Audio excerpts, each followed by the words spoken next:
I've never been a regulator. Not a regulator nor a lawyer, unfortunately. So I'm not sure I can give you an adequate answer to that, but I'd be happy to think about it a little bit and get back to you with a view on. Well, I don't think it's complicated to think about the principle of innocent until proven guilty.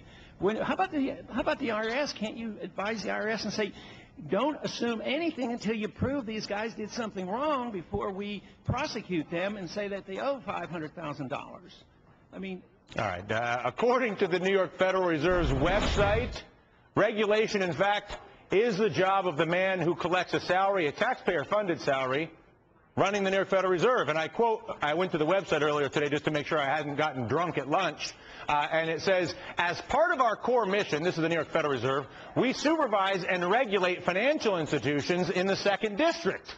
The 2nd District, of course, is the epicenter for the bailed out banks and the billion-dollar bonuses that they are on schedule to pay out once again as early as next week.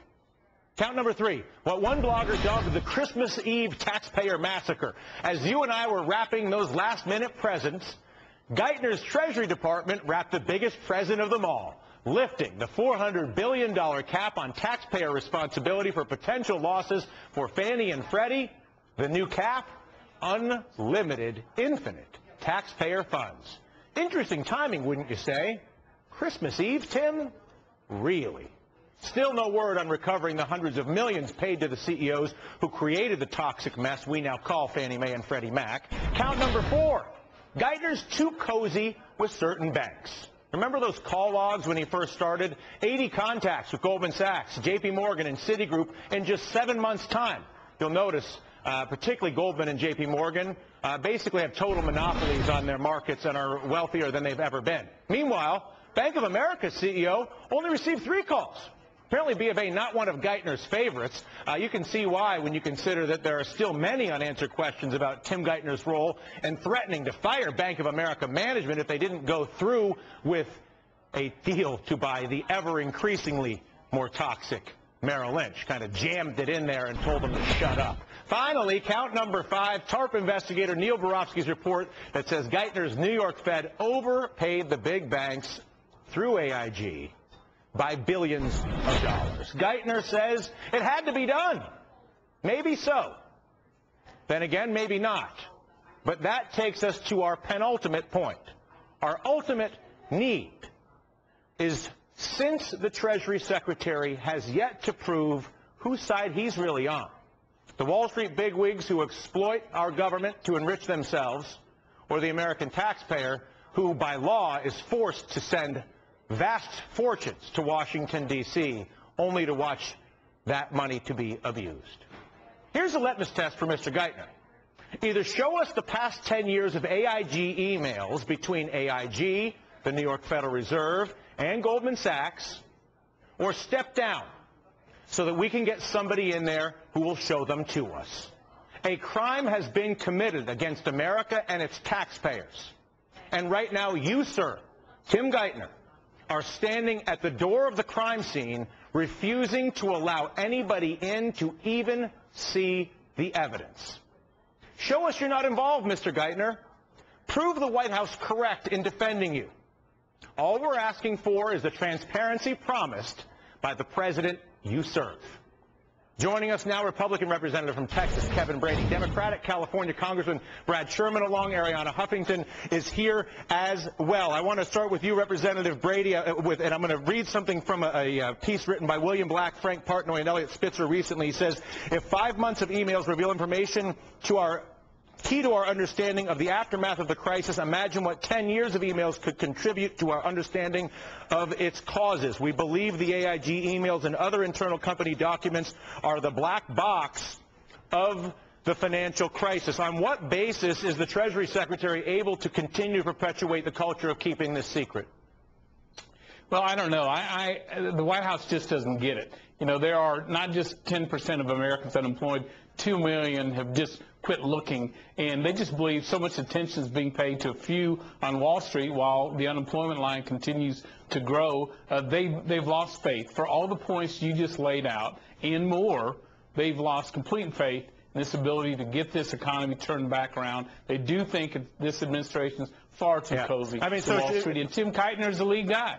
So if you look at Tim Geithner as the man standing at the front of the crime scene, refusing to let us get in there and see what exactly happened and how they built this toxic bomb, how much longer can he serve? In other words, why does the Congress, why do the American people? I mean, I guess Senator Corker just today sent a letter to Geithner asking him to respond to 7 different questions just about the Fannie Freddie Christmas Day massacre. I don't understand how this country is functioning in terms of its legal structure. That one man who is so clearly cozy with the tremendous beneficiaries of taxpayer money has the legal authority to deny the Congress, the Attorney General, the State's Attorney General, and theoretically a press with free access to its government, access to this information. What's the legal basis to deny it? Well, not completely sure, but I do know this. It's not a stretch to believe that the Treasury Secretary at the New York Fed who cut these sweetheart deals is the same one who wants them concealed. Whether he did it directly or not, the truth is we don't know if he's complicit because we've not had him testify on this. That's what Congress wants to hear from, and I'm still surprised. While publicly they're surrounding or circling the wagons, I know a lot of Democrat congressmen who feel he's dragging this economy and their confidence down. Representative Sherman, do you have the confidence that this is the right guy to be running our Treasury, and do you like the way he's running it?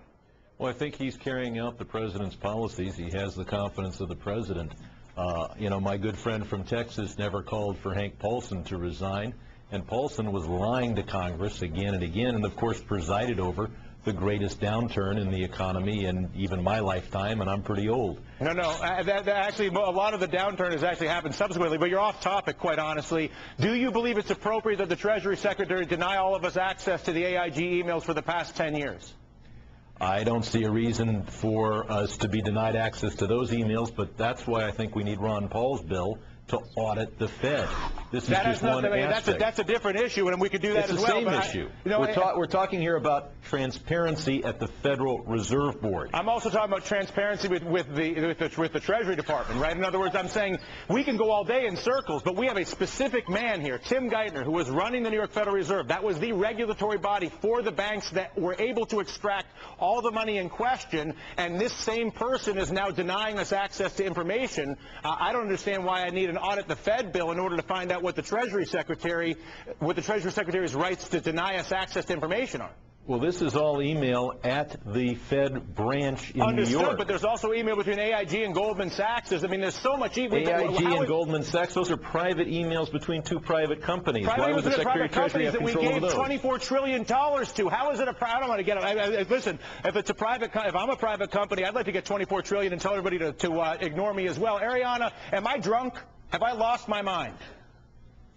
No, you're not drunk. There are a couple of fascinating things that emerge here. First of all, that you have a Republican congressman who got the emails out, and that was Darrell Issa, and another Republican congressman right now who is basically representing the populist rage at what is happening, and that's not good news for Democrat, Congressman Sherman. It's not a good place for Democrats to be as we're looking ahead of the November election. If I can set the record straight, I voted against the TARP bill twice. Kevin voted for it, I believe, twice. There's no shortage of outrage here, but the outrage has got to be aimed at the right location.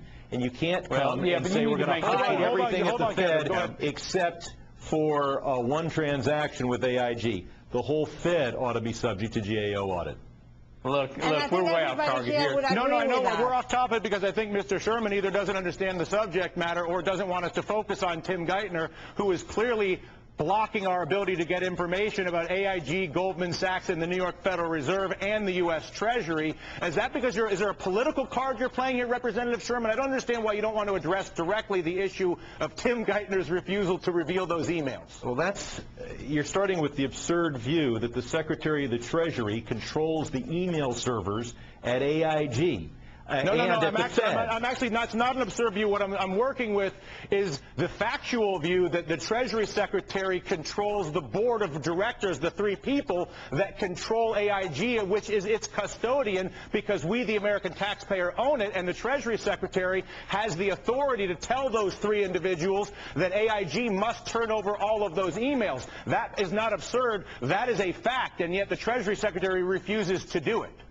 I do not believe that we have voting members or voting stock in AIG. We should. I protested that we didn't. But the Believe fact me, you is, have the power. I'll send you the paperwork. I'm not going to. But I know for certainly sure do that they wanna can do it. Let's not talk about. Let's put it like this. leave Whatever what's we have true. But let's not pretend. It's the fun thing with politics is when you take something that you know is true and pretend it's not true just to make your point.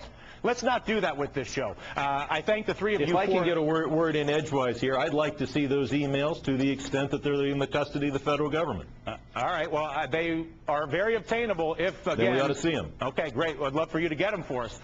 It is